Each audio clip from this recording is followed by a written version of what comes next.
A very good morning to all my dear students. Students, we are back with chapter number 6, Establishment and Administrative System of Medieval Age, right? This is our third session. In the previous sessions, you learned about the administrative system, you saw about the literature work, you saw about the architectural work, right, of the Rajput rule in the medieval age. Now in this session, you will be learning about the fall of the Rajput rule, the end of the Rajput rule, okay? And after the Rajput rule, which dynasty came? Right, all that things you will be learning in this session. So before proceeding further for the session, let us have a quick recap.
Muhammad Ghazni. Now who was Muhammad Ghazni? Let us find out. The temples and caves of India were so artistic and minutely carved. Minutely means in detail with great attention. Carved that many invaders means the one who invade, who come, right, to occupy, that is invaders, have tried to loot and plunder. Loot and plunder means to steal something using force, right? Loot and plunder them many a times. So there were many foreign invaders who came to loot many precious things from India. These invaders invaded India and tried to carry away many valuables, right? Precious statues and many wonderful pieces of art. They tried to loot everything from India. One such invader was Muhammad Ghazni. And who was Muhammad Ghazni? He was the Sultan of Ghazna.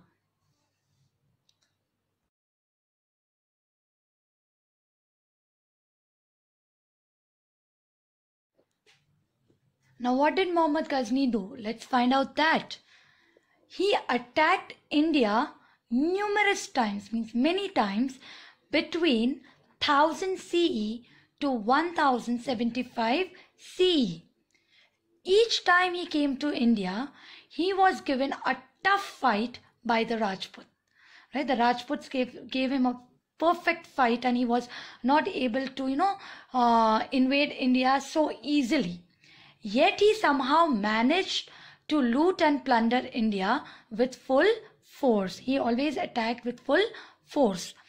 Once he tried to attack the Somnath temple of Gujarat when Gujarat was under the rule of King Bhimdev Solanki. During Bhimdev Solanki's time, Muhammad Ghazni tried to attack Somnath temple. Many people from Saurashtra and Gujarat joined Bhimdev Solanki and tried to protect Somnath. But they failed and Muhammad Ghazni managed to loot Somnath.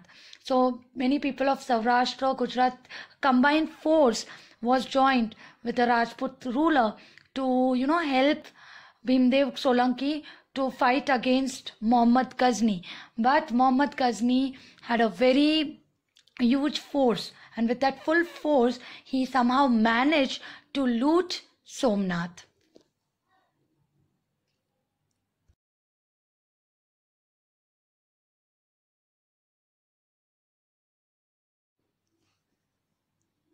End of the Rajput rule.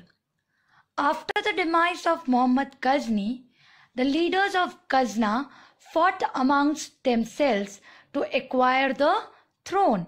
Right? So after the death of Muhammad Ghazni, the leaders of Ghazna fought amongst themselves to occupy the throne.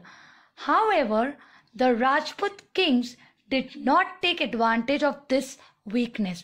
Now Muhammad Ghazni was attacking India, right? So when he died, the Rajputs could have easily attacked back, but they did not take this advantage when the leaders of Ghazna were fighting amongst themselves, right? But the Rajput kings did not take any advantage of this weakness.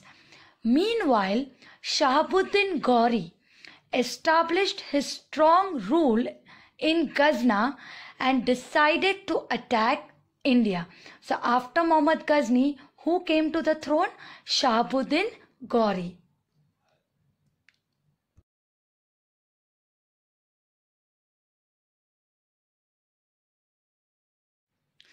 Now students, you know that Muhammad Ghazni, he just came to loot India, right? To loot and plunder valuable things from India. Shahabuddin Gauri had a different mindset. His intention was not to loot India, but establish his rule here. He said, I don't want to loot India, I don't want to plunder India, I want to establish the rule, my kingdom in India. Initially, he wasn't successful. Shahabuddin Gauri was not successful in, establishing his rule. Why? Because Queen Naika Devi of Anilwad Patan gave a tough fight to him and defeated him. Queen Naika Devi, you know that the women, the Rajput women were also that brave, right? So Queen Naika Devi of Anilwad Patan gave a very tough fight to Shahabuddin Gauri. Shahabuddin Gauri could not forget his defeat for a long time. Shahabuddin Gauri felt that I couldn't defeat Queen Naika Devi, right? So for a long time he could not forget that defeat. Therefore, he did not attack India for 12 years after this defeat. When he was defeated by Naika Devi, after that for 12 years, he did not attack India. But again after 12 years, he attacked India. That is Delhi, right? He attacked Delhi.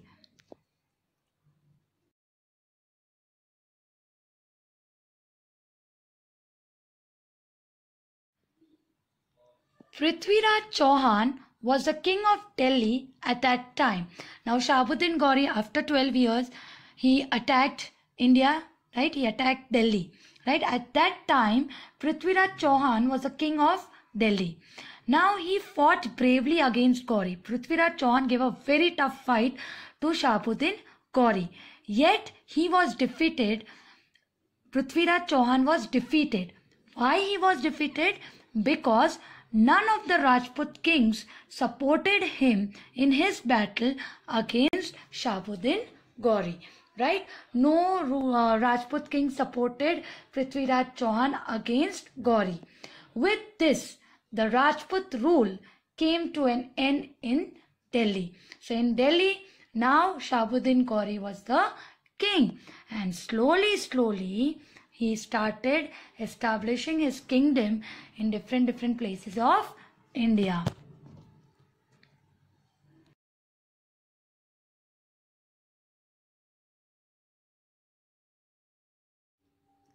Shahabuddin Gauri established his rule in Delhi and extended his kingdom, right? He started extending his kingdom in different parts of India. After Shahabuddin Gauri, his slave Qutbuddin Aibak ascended the throne. So first Muhammad Ghazni, Then came Shahabuddin Gauri. After Shahabuddin Gauri, who came? Qutbuddin Aibak. He was known as the founder of the slave dynasty. Qutbuddin Aibak was a slave of Shahabuddin Gauri, right? And he was known as the founder of the slave dynasty.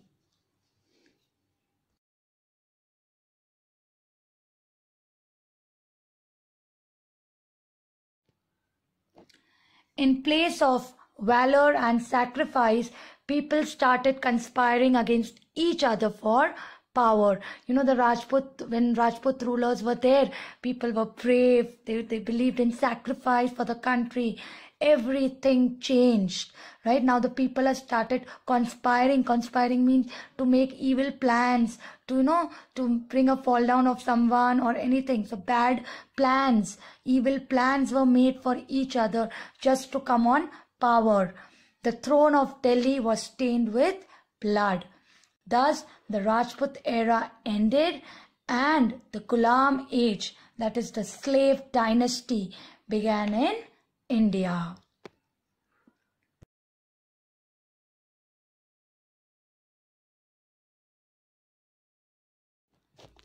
So students, here you saw how the Rajput rule ended and the new dynasty, that is the slave dynasty, the Ghulam dynasty, came up, right? Now, things to know, students, in your periodic test, if you have noticed, there were many questions which were asked from things to know, which are given in your textbook, right? So please don't ignore that things to know also. What is Palya? A Palya is a memorial commemorating the heroes. What does it mean? A Palya is memorial commemorating. Memorial commemorating means you recall and show respect to the heroes, right? It is a tribute to martyrs who have sacrificed their lives while protecting and ensuring the welfare of the people, right? That is known as Palya. These Palyas are worshipped during festivals and songs are sung as homage. Homage means honor, respect to these martyrs. Okay. Next, gods, apsaras, dancers, soldiers, birds and animals, flowers and wines, landscape and geometrical designs were engraved on monuments. The different monuments which you saw, the what were engraved, what were there on it, right? So different gods, apsaras, dancers, soldiers, birds and animals, flower designs, landscapes, geometrical designs, right? That all things were engraved on monuments. Third, the temples of Gujarat in Girnar, Sankheshwar, Satrunjay, Ambaji, Dwarka, Shamlaji, etc. are unique examples of artistic constructions. You saw many temples, right, in your second session. But apart from that, these all are also very unique architectural pieces, right? Okay.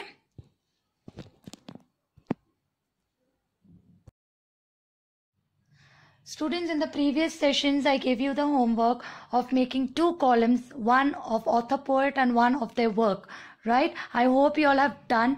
I have done this for you all, okay? This table is very important, so please learn by heart. Hemchandracharya, Kumarpal Charita, Sittim Shabd Anushasan. Mad, Shishu Palvada, Shri Harsh, Naishada Charita, Bhavputi, Uttaram Charita, Pandit Narayan, Hitopadesh, Vishaka Datta, Mudra Raksha, Kalhana, Rajtagini,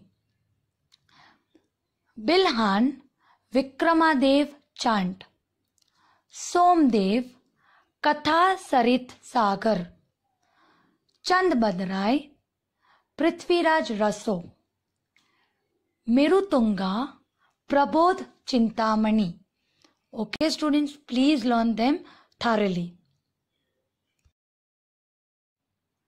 So students, here we end our 6th chapter. Okay, the homework for today is you have to read the textbook thoroughly, and there are many hard words, the name of the books, the name of different kings, name of different temples, right? So please learn the hard words.